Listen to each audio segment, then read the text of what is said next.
Okay, so let's talk about monoidal categories a little bit. I'm not going to introduce the whole topic of monoidal categories because that's like really abstract thing. I mean, it's very interesting. In a monoidal category, we would like to define things like what does it mean to multiply two objects? Huh?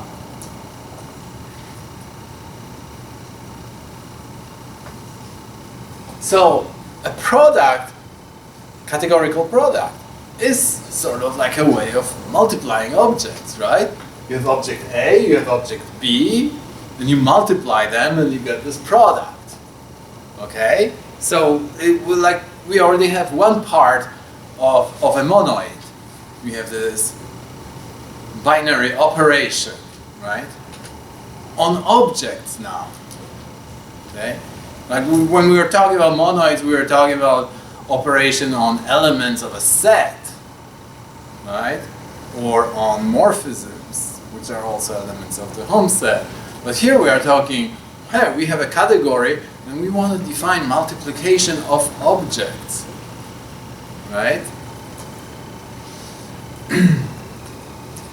So we do have this, right? But in order to make it into a monoid, well, of course we would need associativity of this stuff, which I'm not going to show. But we also need the unit, right, of multiplication. So remember what was the unit for this for product in Haskell? It was the unit type, right? This type,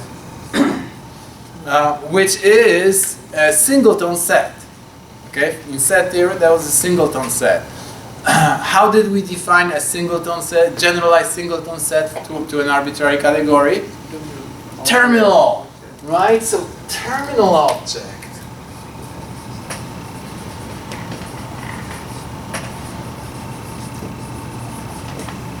And of course, not every category contains a terminal object, but if not every category contains products for every pair of objects, right? But suppose that we have a category in which we have all products and we have a terminal object. Is this terminal object maybe a good candidate for a unit in our newly formed monoid structure? Let's see, what would that mean? It would mean that if you construct a product in which you have some object A and you have this terminal object. Okay, I'll just write it using Haskell notation as tuple, empty tuple, right?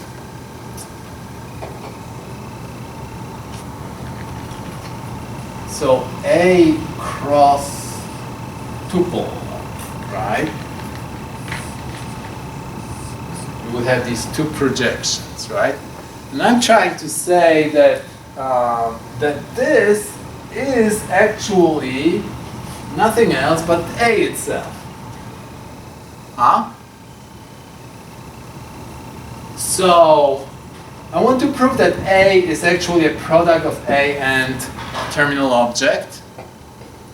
And if you multiply A by terminal object, then you get back A. Right? So let's see. So this is my candidate. I'm just going to prove that this is the best candidate possible. What are the projections here? One projection, well, that's just an ID at A, right? And this is the same object, really.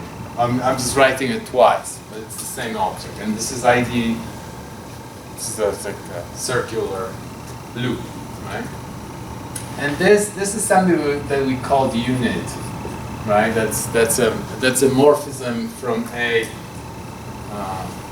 Is that what we called it? It just maps, like on a set. You know, if this were a set, it maps this every element of a set to this singleton, to single element of this. But in any way, you know, we know that since this is a terminal object, there is a unique morphism from any object to this terminal object. So this construction works nicely. This is like this unique thing. Maybe I should like do the dotted line, meaning it's unique. Okay. So it's a good candidate, right? But is it the best candidate? I have to use the universal construction. I have to show that this is like the best of them all, right? So let's try some other guy, B. Okay. So let's say we have a B as a candidate. So it has to have two projections, right? A candidate is really a triple. It's an object plus two projections, right? So it has to have a projection that goes to A. So let's call this P, okay? And the other projection, well, the other projection obviously is the same unit thingy. This is a unit at A, this is a unit at B, right? So this is this unique morphism from any object to the terminal object. Okay, so no problem with this. So in order to prove that this is actually the best guy, I have to show that there is a unique morphism from B to A. Huh? Is there? It's right there. It's right there, right? Because this is A too, right? It's called P. Right? ID after P is the same as P. Right? So I automatically get this morphism, and it's unique because no other morphism combined with ID will give me P. It has to be P with ID gives me P, right? So, indeed, multiplying by a terminal object gives me back the same object. So I have identity in my monoid. Okay. Now, of course, a terminal, a product is defined up to a unique isomorphism. So what really happens is, remember when we were doing this in Haskell, you know, a pair A and unit was not really equal A, but it was equivalent to A up to a unique isomorphism. And that's the corresponding thing here. A product is defined up to a unique isomorphism. Okay. So a categorical product actually, if you have categorical product for every pair of objects and you have a terminal object in your category, then you have this new structure, the monoidal structure on objects, right? I can do the same thing with coproduct. And for coproduct, the unit would be the initial object, right? Of course, obviously, right? So that would also be a monoidal category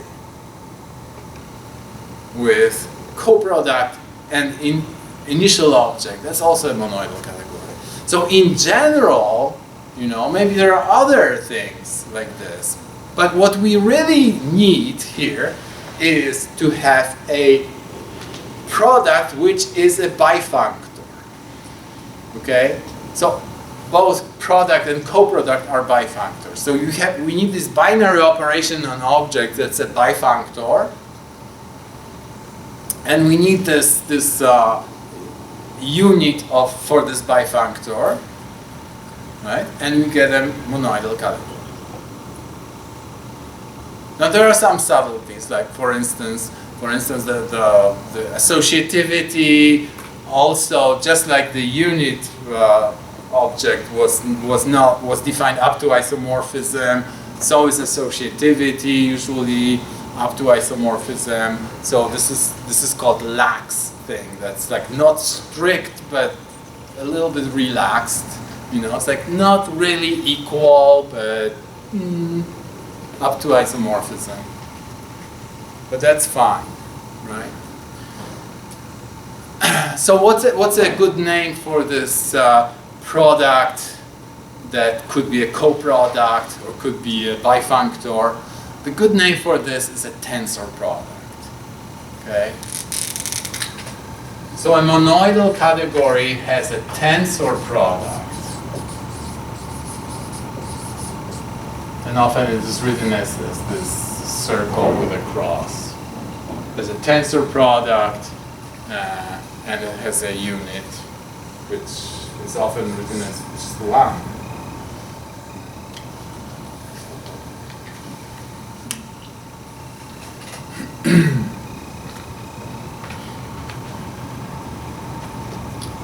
So that's cool. Now let's go back to Haskell. Let's go back to Haskell now that we know that we have a monoidal category. That Haskell actually is a monoidal category because we have products and then we have coproducts. It's like a monoidal category both in product and coproduct. Cool. Now, I started all this discussion because I said that ADTs are functorial, abstract, algebraic data types, right? So far we've seen that product is functorial and coproduct is functorial, which means product types and sum types are functorial, right? So what else do we use to construct data types? Well, we use so we can construct a data type, for instance, that does not depend on some variable type, right? It's like when we want to have a functor, we have to have a type constructor, right? A type constructor takes an argument that's a type and turns it into a type. What are these trivial data types like bool, right? I mean, it's not functorial because it does not depend on any type, right? Well, but we can tweak it a little bit and say, well, what does it mean? It doesn't depend on a type. It depends in a trivial way on the type, right? So we have this way of constructing a trivial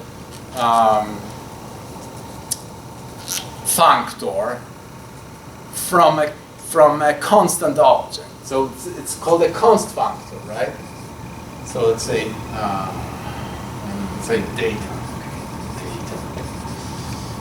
data type const, and it takes 2 types. Okay, so a const. So remember, like a const functor was taking any type A, B, C, right? Well, A, B, and was mapping it into a single type C, a single object C, right? Exactly. When we had 2 categories, that was our delta C, right? So a constant functor maps every object in one category into a single object in the second category.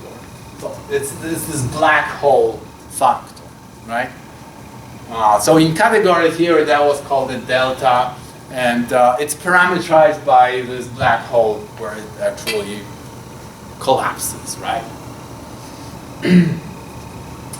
So in Haskell, this will be, this C sits here, this A, this parameter that varies across the whole category, right? That's our functorial parameter, right? And it's defined as data constructor. We usually give same name to data constructor and type constructor, just to confuse people. Actually, it's not really to confuse people. Sorry, no, we don't want to confuse people.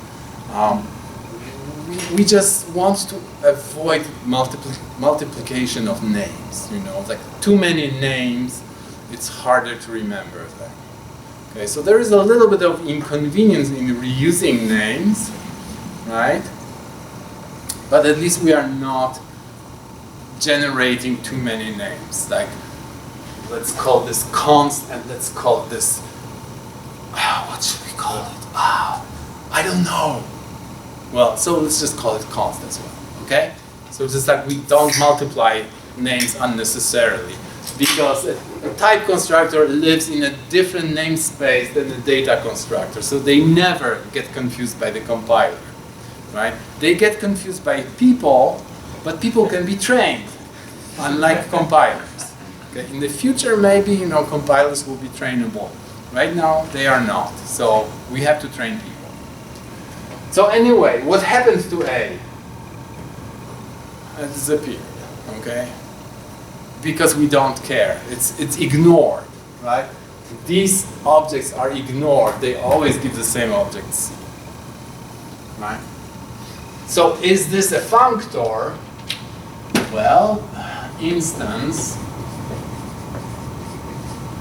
functor const C. Okay, and I'm putting C here because I have to. I'm not putting A here because I want this to be a type constructor. A type constructor is something that requires one more argument, type argument. This A. Okay? So const C is partially applied const to C, but it requires one more thing. Right? So it's a type constructor. And in order to prove that this is a functor, I have to define an F-map. Right? So an F-map in this case, okay, and I will write the signature for F-map here, although that, strictly speaking, in Haskell you can't do that unless it's a comment, like a comment would be like this. So F-map takes a function from A to B, right? And produces a function from const CA to const CB, right? So I'm keeping C, don't touch C, right? But I'm changing A to B using this function, okay? So F-map, this function I will call it F, and this guy, okay, I will pattern match it to its constructor, and its constructor says const C, okay? And what will I return? I will return const C, okay? Well, strictly speaking, this guy is a different type than this guy. This guy is a const CA, this guy is const CB. And by the way, I didn't use the function F. Why? Because as a functor, this is a container, but it's a very, very special container. It's a container that's empty. It has no contents. We have ignored this. So it's a very, very funny container. It's always empty. Right?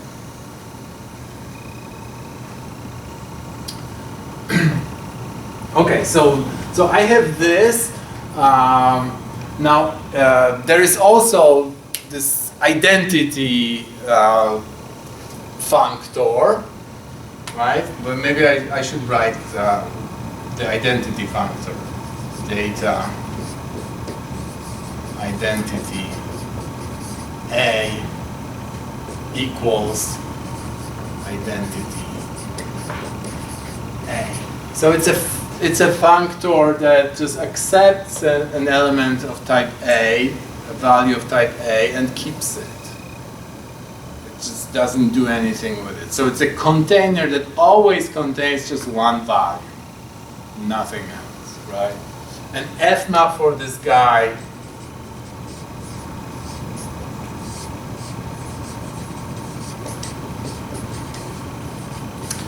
is just function application.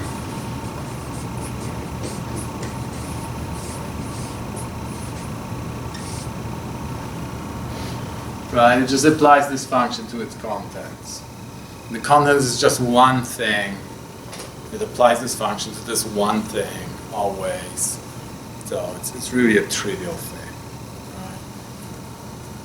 So now I have the basic functors, the const functor, the identity functor, and I have a way of combining them using product and sum, which are also functorial. So I can take any data type and construct it using these functors. Okay, let me give you an example. Right, let's define with this thing. Define the maybe functor, right? The maybe data type. Is it a functor? Well, we know it's a functor because we have just shown it explicitly, but that's because we were naive. Okay? Because we could have just said, obviously it's a functor, because it's an algebraic data type, right? So we have data maybe A, and it's a what? It's a coproduct. It's a sum of nothing, which is just a singleton value, or just A. So this is really, so this is an OR here. So it's a sum. So I can say this is totally equivalent to saying that it's an either of two things, right? This thing is a singleton. So this is really a unit type, right? And this one is an identity from A, right? So look what happens. Okay, this I can this I can replace with const unit A, right? Just to make sure that everybody is a functor. So this is a functor, this is a functor, either is a bifunctor, right? So I have a composition of a bifunctor with two functors, which gives me a bifunctor again, right? So this whole thing is a bifunctor. Well, except that really it's like a diagonal part of the bifunctor, because both the first argument depends on the same A as the second one. Okay, so it really is a functor. So diagonal part of a bifunctor is a functor. So I have just created a data structure by composition, a bifunctor, and two functors, right? And because I have shown you before that composition of functors produces a functor, and that these two guys are functors as well. So maybe it's obviously a functor, right? So all algebraic data types can be turned into functors using this procedure. So it's really automatic. It can be automated. And in fact, it is automated, right? There is an extension in Haskell called derive functor. So it's like you say language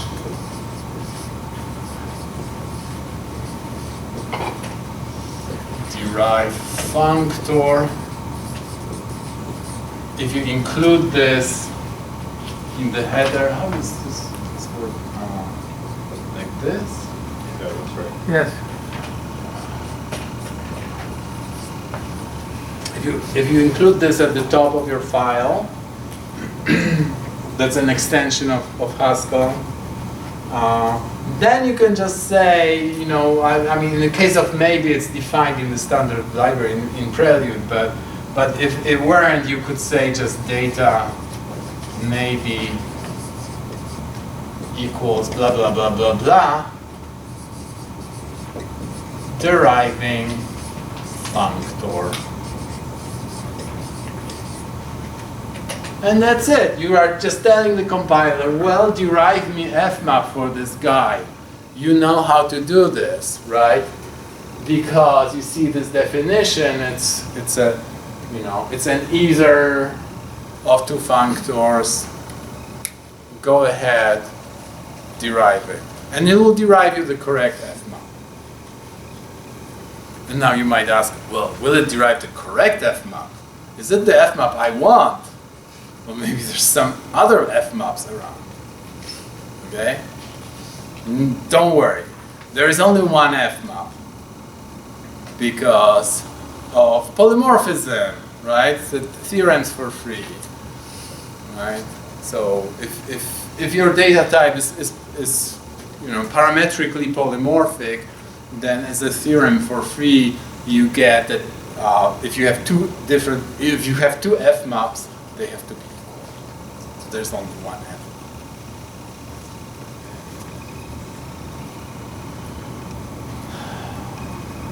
Okay.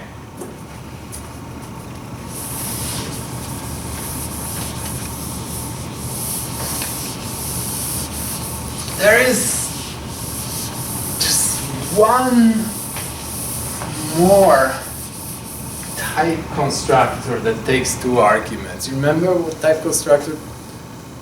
Like built-in type constructor in Haskell that takes two arguments, two type arguments? Right. Function, the arrow, right? So we can write the arrow in prefix form, right? Which is the same as saying a arrow b, right? So arrow is a type constructor. It takes two types a and b. It produces a third type, which is the type of functions from a to b. Okay? Now, strictly speaking, I have not yet talked about function types. Next lecture.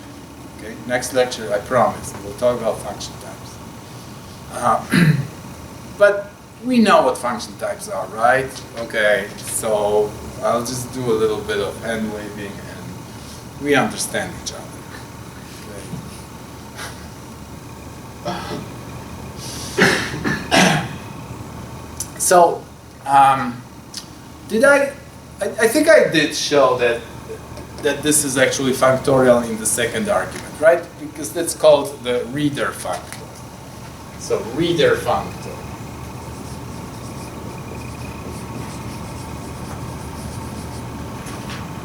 Some CA equals reader.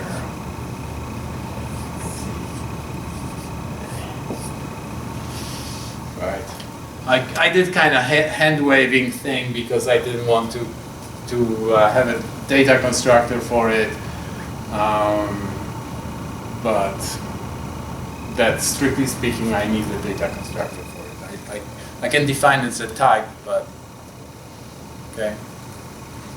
Actually, I can say new type instead of data. Doesn't make theoretical difference, but in terms of implementation, this is actually more efficient to use new type instead of data, as long as there's only one constructor.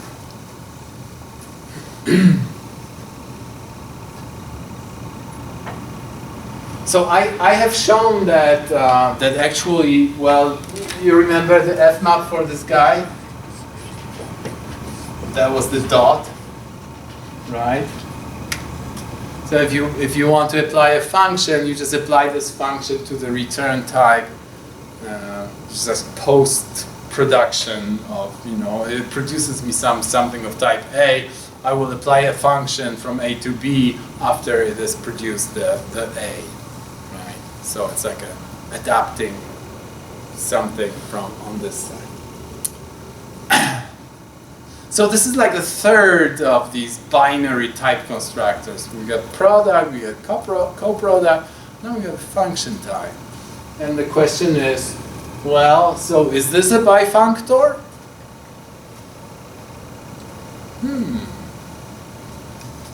Let's see. Well, first of all, let's just check if we fix the second, because here we are fixing C, right? We're fixing this argument type. What if we instead fix the return type, right? And vary the argument type? Can we create an fmap for it? So I will create a data type. Let's call it op. Again, I could use new type. Doesn't matter. CA. But I will define it as a function from A to C, where C is fixed, const, right? Constant type, C, and I'm varying A.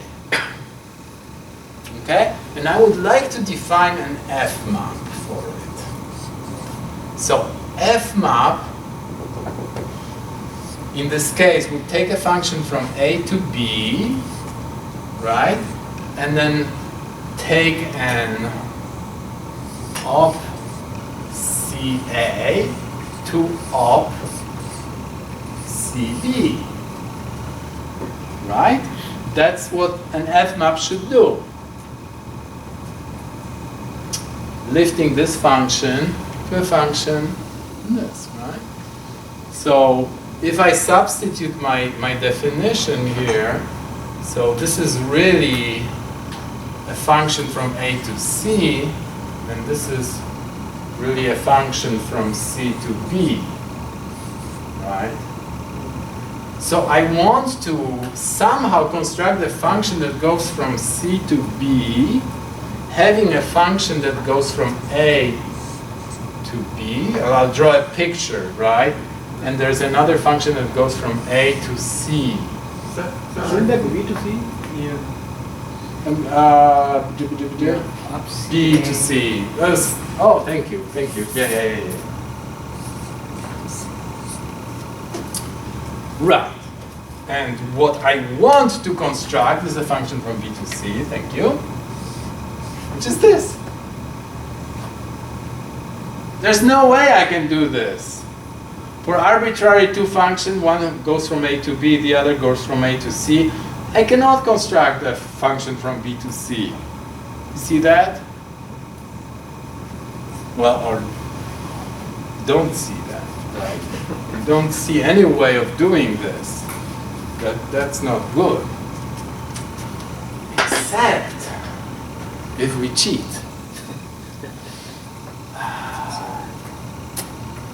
Just kind of sort of have it. What's wrong with this thing is that it goes the wrong way. I mean, if this thing went this way, right? Then I could construct this by doing this after this, right? So this arrow here, that's bad. That's the wrong arrow here. Do we have a thing that can reverse that direction? Can inverse? Right, in general, we cannot revert the function, right? But remember inverting arrows? Have we seen this before? Opposite category. Opposite category. Okay, so maybe we can do the same trick that we did with products, right? We said instead of defining a bifunctor, we'll just define a functor on a product category. How about, can we define a functor on the opposite category? What does it mean, right? So like if we have category C and we want to take C op to some D, what would the functor from C op to D do? Well, it would map objects to objects, just like any other functor, but it would do a funny thing with morphisms, right?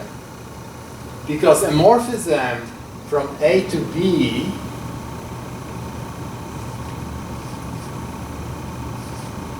in C up is the same as a morphism from B to A in C, right? So in category C, this is a morphism from B to A. So a functor from opposite category, if you look under the hood, it actually maps morphisms in the other direction, right?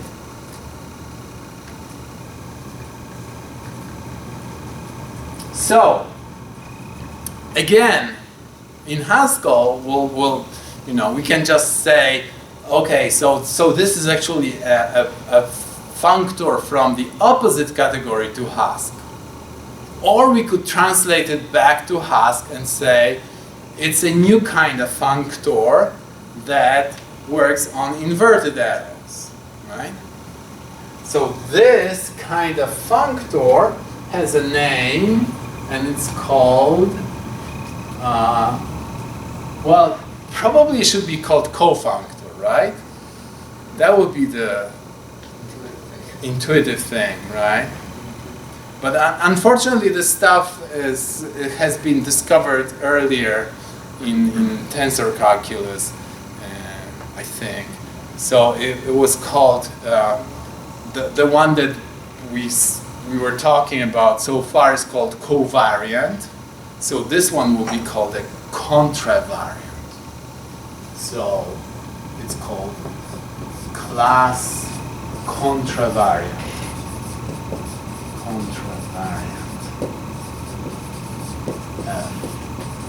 Where, and instead of F map, we define something called contramap. And contramap takes a function, well, let's say a function from B to A, right, and maps it into FA to FB.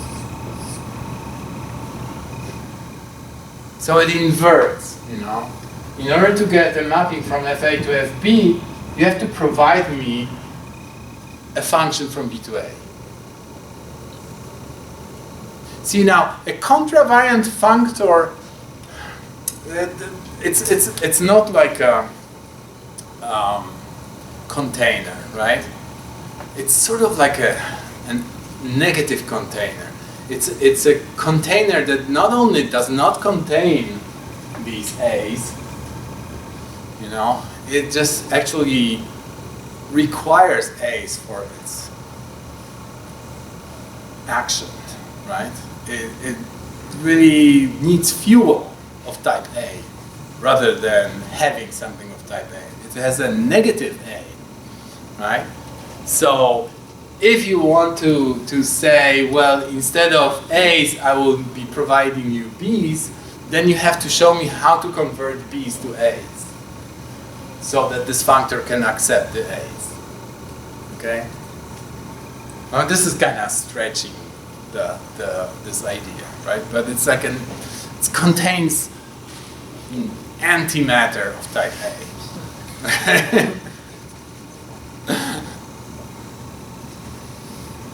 So you have to have the warp converter before. Yeah. So that it can run.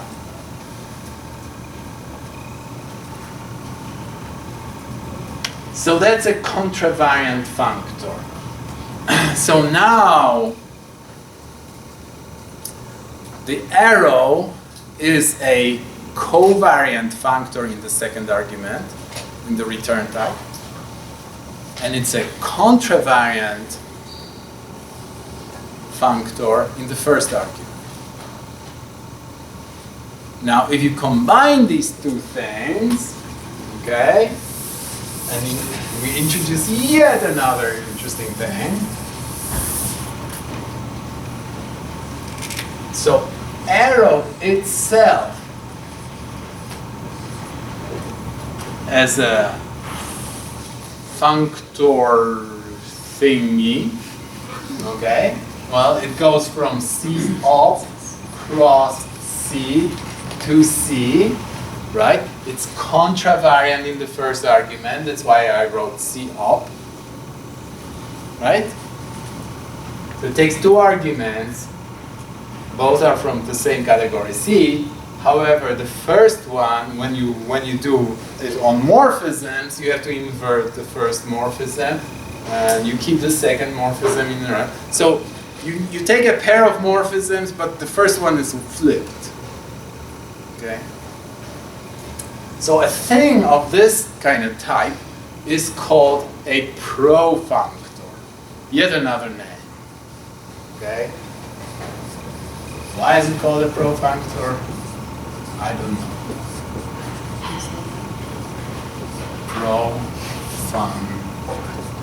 Profunctor P. Well, let's call it P this time, okay? Where and the corresponding F map thingy that takes two arguments will be called map.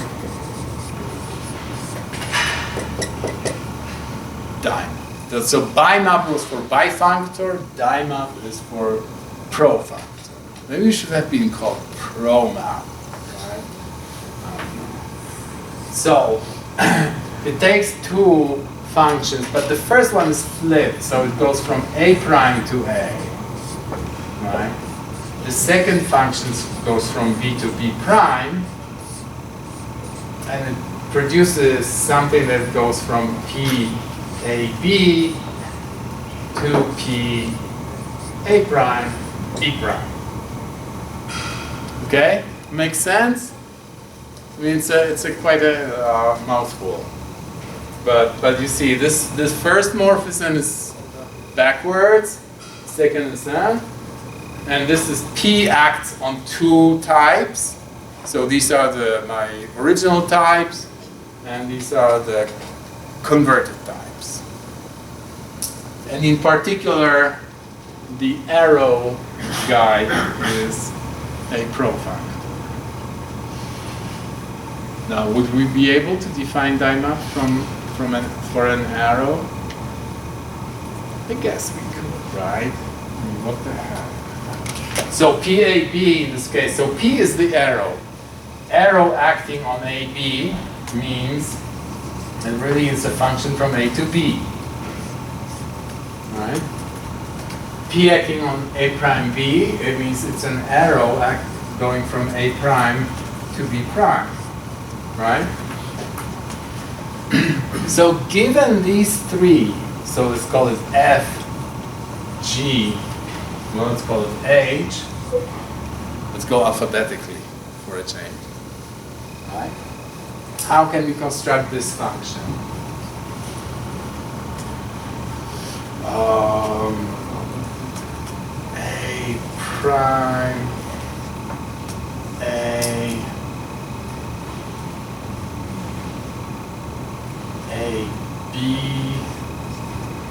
B, that's H. A prime A is F. A prime, B prime, I'm just drawing these things. So this is my result. And so I have F, I have H, and I have G, which goes from B to B prime. Oh, what is this? Right? So this is G. So in order to get my result, I have to do G after H after F. Which kind of makes sense. So I'm pre-composing it with F and post-composing it with G. Right? So I'm using the antimatter converter here to provide matter for H. Right? And then whatever it produces, I convert using G to get my impulse drive working. Right? So that's a pipeline. pipelining on both sides. The input to this function and the output of this function. So an arrow is indeed a profunctor. It's the simplest profunctor that there is. Yes? Could you define profunctor in terms of functor and contravariant without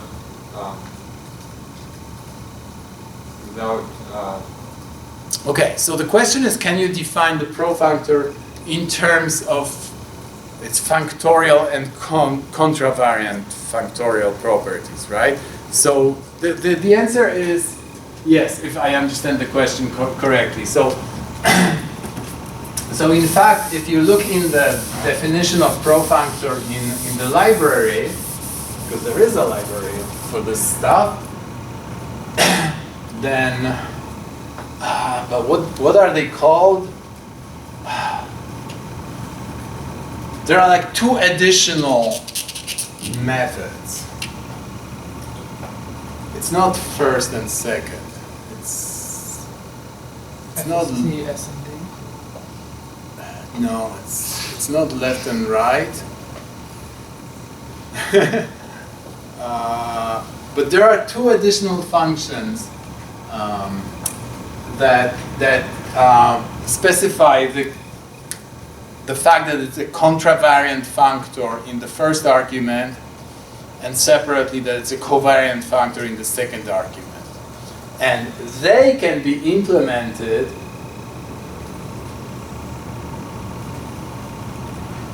no, I'm showing the wrong thing, sorry. I should be pointing at this, right? So I'm pointing at this. And notice that if you replace this by ID, then you get a regular func F map. If you replace this with ID, then you get a regular contravariant functor, contramap, right? So from dymap you can obtain these two other functions, and vice versa. If you give me these two additional functions that prove that this is a functor and contravariant functor, then I can implement dymap. So these things are equivalent. You either show me that it's functorial and contrafunctorial in these two arguments, then that automatically is a profunctor, or you define one dymap and the two others can be derived from it. So actually all three of them are defined in terms of each other, and depending on what you provide, the other ones will be derived. Yes? The other two are LMAP and RMAP. LMAP? Okay, thank you.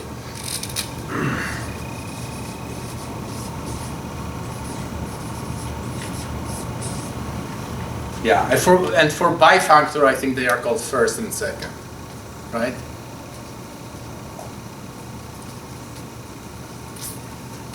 All right. So next time we'll talk about function types, finally. I had to postpone function types because I needed the bifunctoriality of the product. Okay, because function types I define in terms of product. So I had to show you that the product is bifactorial. And from then we can go and derive what function types are in a general category. Okay, thank you.